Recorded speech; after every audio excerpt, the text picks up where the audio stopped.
Hi everyone, hope you're doing well from wherever you're watching this channel, depending on your time zone. Now today we are having the 21st National Prayer Breakfast taking place at Safari Park. And this is the time Kenyans are trying now to see William Ruto and Gachagwa sharing same platform after a lot of differences emerging among these two leaders that has really come out through their respective allies. The Ruto allies, what they have been able to say about Gachagwa firing back directly to the allies, and the team from Mount Kenya on behalf of Gachagwa, Kina Mutahi Kahiga and the team.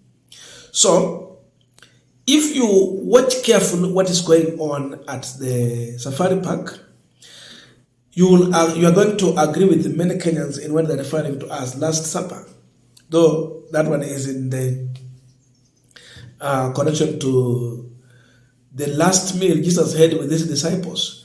So this one we'll call it last breakfast between Ruto and Gachagwa.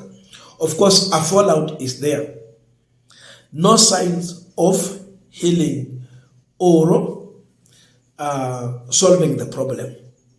That's really imagine, because at those people who are allied to William Ruto, how they address Gachagwa, Ata Sakanya amejoin Mambo Yameharibika.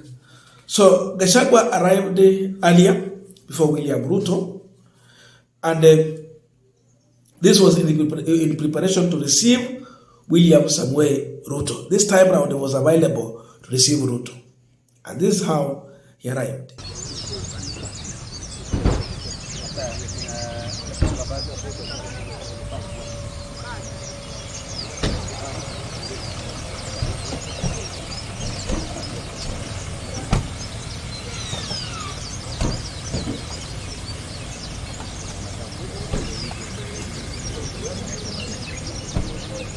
Sige sana.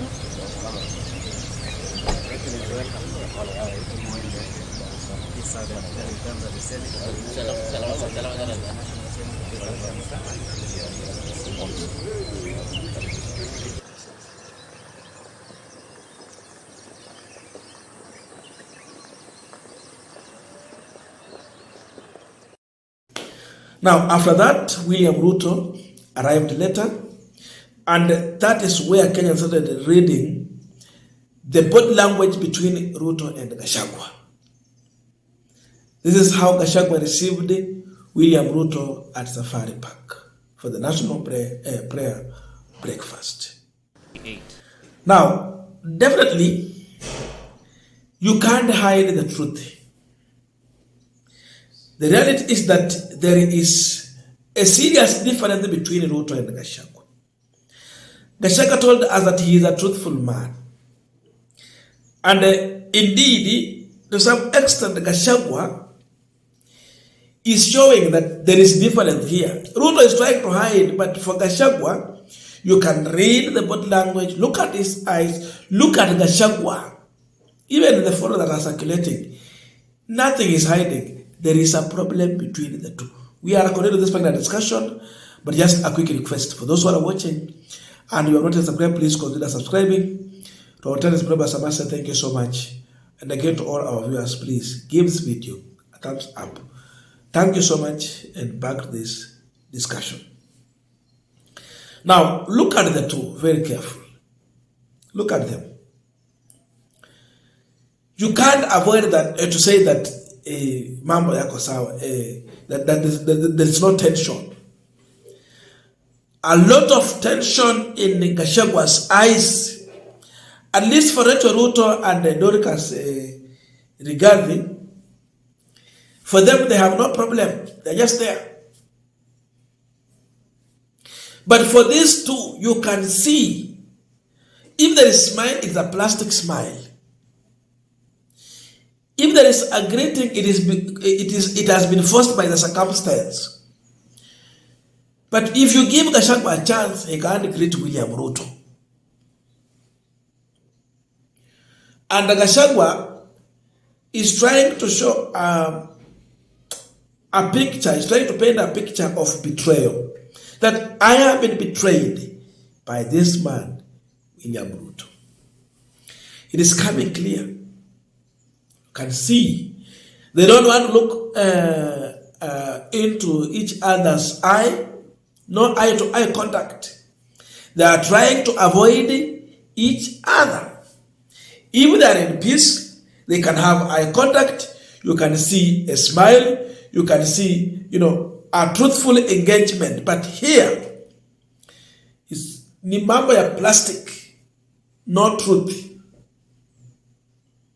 So definitely, it is emerging clear that kuna shida. Gachagwa said that he has no any problem with William Ruto. That was just for public. But there is deep division between the two people. The prayer breakfast is to bring people together. But this one is trying to show serious difference between these two people. What the meaning of prayer? So the opposite is appearing here. Instead of bringing the people together, this prayer breakfast is exposing these two individuals and their serious growing differences. So everyone can easily see what is happening at the safari park. Earlier, Gachagwa had refused to welcome William Ruto. But now it has reached a point now, it's being forced because you can't avoid everything. By then, we have noise from outside, but we are in a village setup. So those are chickens here. Sorry for that. So, going forward, I think more is going to come.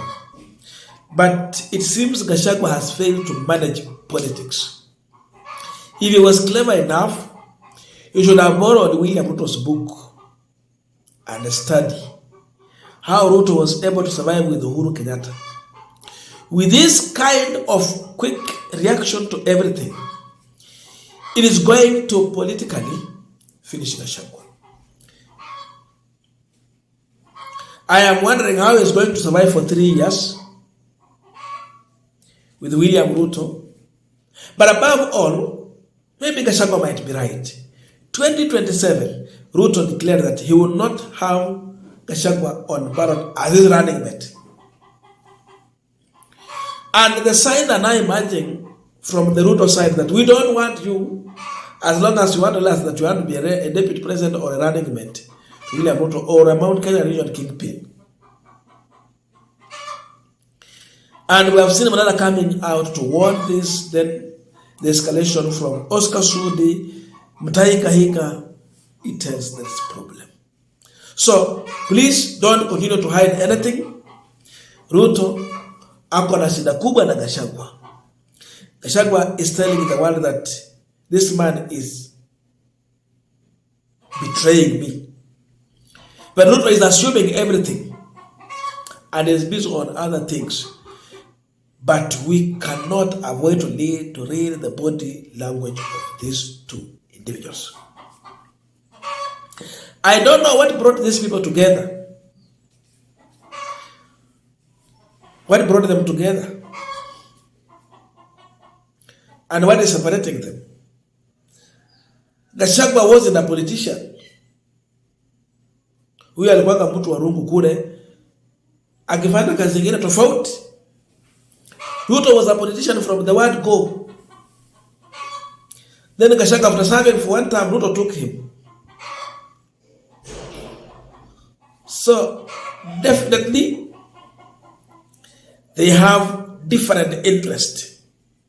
And because they do not have same interest, the center cannot hold. Everyone is working towards their interest. Ruto's interest is not to have Gachagwa on ballot.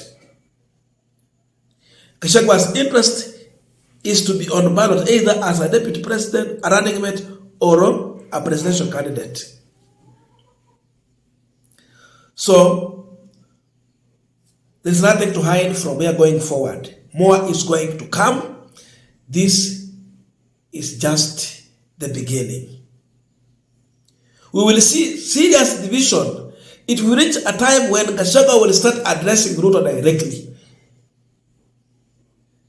It won't go too long.